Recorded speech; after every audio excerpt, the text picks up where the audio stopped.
Bismillahirrahmanirrahim. Assalamu alaikum.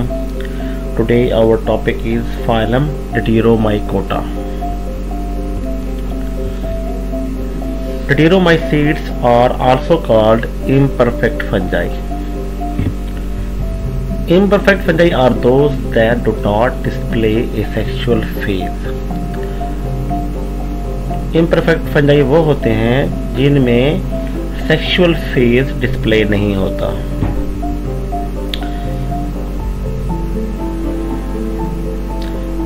Imperfect fungi are classified as belonging to the form phylum Deuteromycota। तो जितने भी imperfect fungi हैं उनको classification करके एक फाइलम की शक्ल में, जिसको Deuteromycota कहते हैं, उसमें रखा गया है। Most of the members live on land with a few aquatic exceptions। Mostly जो मेंबर्स हैं इस फाइलम के वो लैंड पे रहने वाले हैं, वो खुश्की पे रहने वाले हैं, और कुछ ऐसे भी हो सकते हैं जो पानी में रहते हैं। This phylum have approximately 17,000 species. अब हम देखते हैं कि इस फाइलम का दूसरे फंजाई के साथ क्या ताल्लुक है। Deuteromycota is a polyphyletic group where many species are more closely related to organisms in other phyla than to each other. Hence, it cannot be called a true phylum. Deuteromycota को polyphyletic group कहा जाता है। ये polyphyletic group होते हैं। पॉलीफिलेटिक का मतलब है कि ऐसा ग्रुप जिसमें बहुत सारी स्पीशीज जो हैं इस ग्रुप की, वो दूसरे फाइलम के जानदार से करीबी ताल्लुक रखती हूँ, उनसे मिलती जुलती हूँ, लेकिन ये अपने फाइलम के जानदार से बहुत मुख्तलिफ हों। तो इसका मतलब ये है कि ये जो Deuteromycota के फंजाई हैं, इसमें जो स्पीशीज हैं, ये अपने फाइलम के लिहाज से आपस में काफ़ी मुख्तलिफ हैं, लेकिन दूसरे फाइलम से ये क्लोजली रिलेट करती हैं। इसलिए इसको हम ट्रू फाइलम नहीं कह सकते। Molecular analysis shows that the closest group to Deuteromycetes is the Ascomycetes।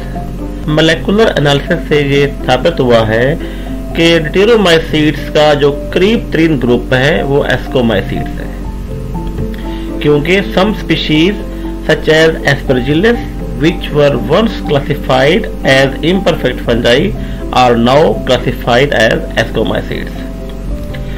क्योंकि कुछ स्पीशीज जैसा कि Aspergillus है, ये Aspergillus पहले imperfect fungi में क्लासिफाई हुआ था, आजकल ये Ascomycetes में क्लासिफाइड है। Deuteromycetes को Ascomycetes और Basidiomycota का सिस्टर ग्रुप भी कहा जाता है। अब हम देखते हैं कि इसकी न्यूट्रिशन क्या है। तो Deuteromycetes occur mostly as saprophytes on a wide range of substrate। ये जो फंजाई हैं ये मोस्टली saprophytes हैं, यानी saprophytes का मतलब ये है कि ये डेड डिके ऑर्गेनिक मैटर पे रहते हैं और चीजों को डिकम्पोज करते हैं।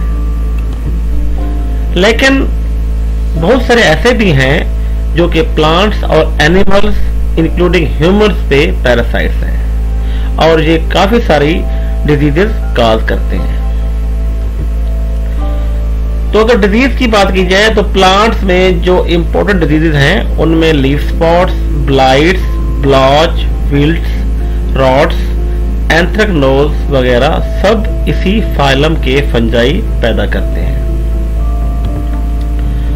और अगर एनिमल्स की बात की जाए या ह्यूमंस की बात की जाए तो उनमें जो डिजीजेस काज होती हैं उनमें meningitis, candidiasis, skin diseases, nail diseases, dermatomycosis, athlete's foot वगैरह वगैरह, ये सारी बीमारियां एनिमल्स में और ह्यूमंस में पैदा करते हैं।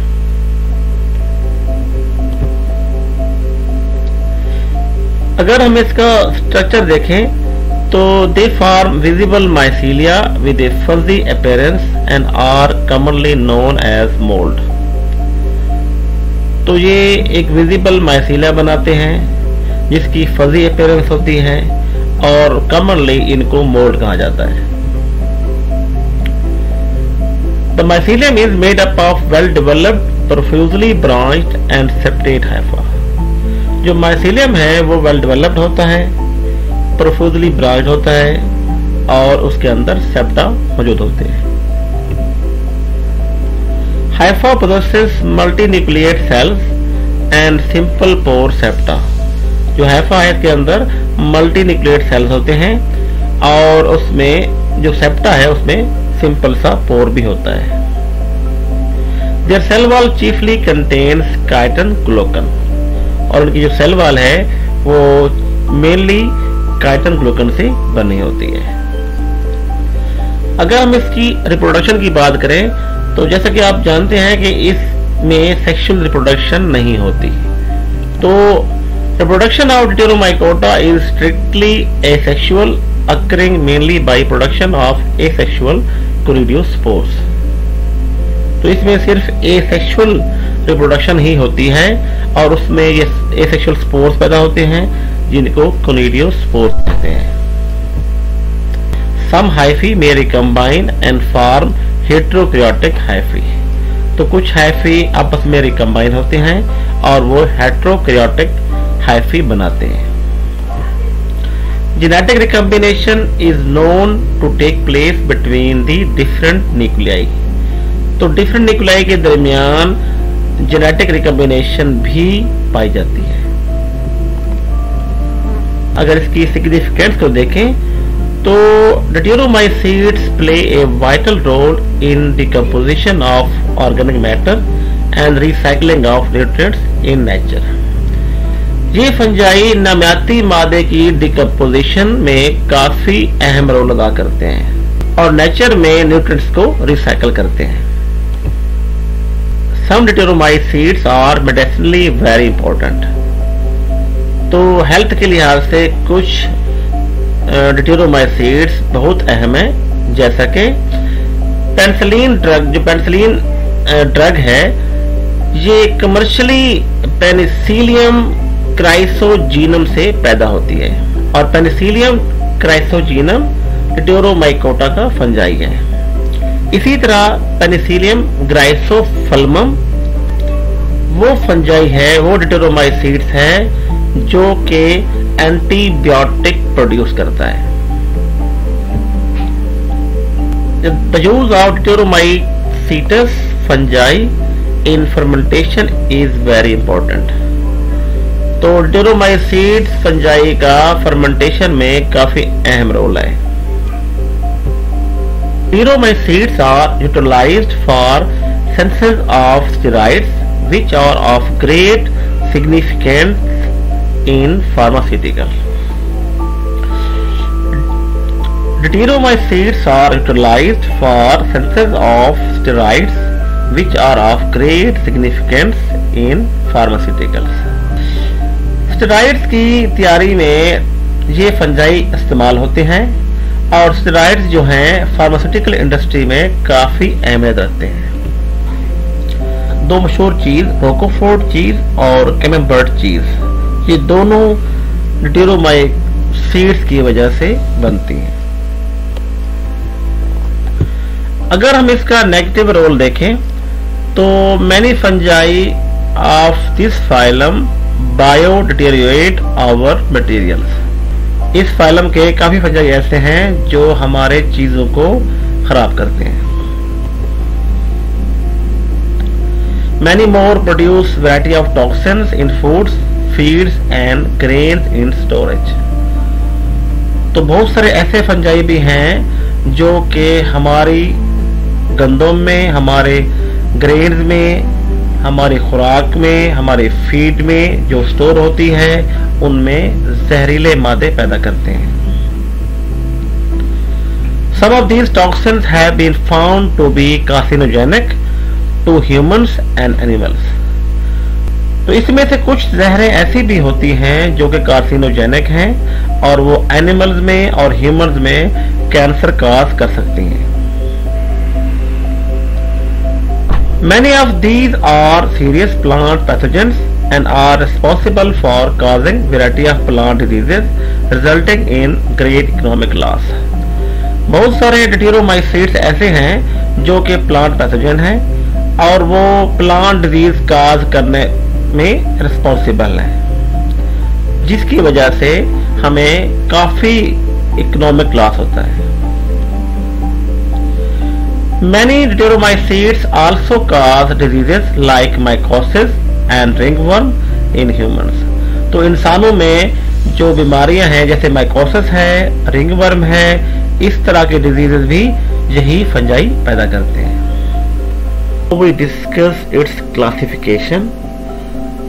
Phylum Deuteromycota has three major classes. One is blastomycetes, other is coelomycetes, and third one is hyphomycetes। Now we check their orders। Blastomycetes have two major orders.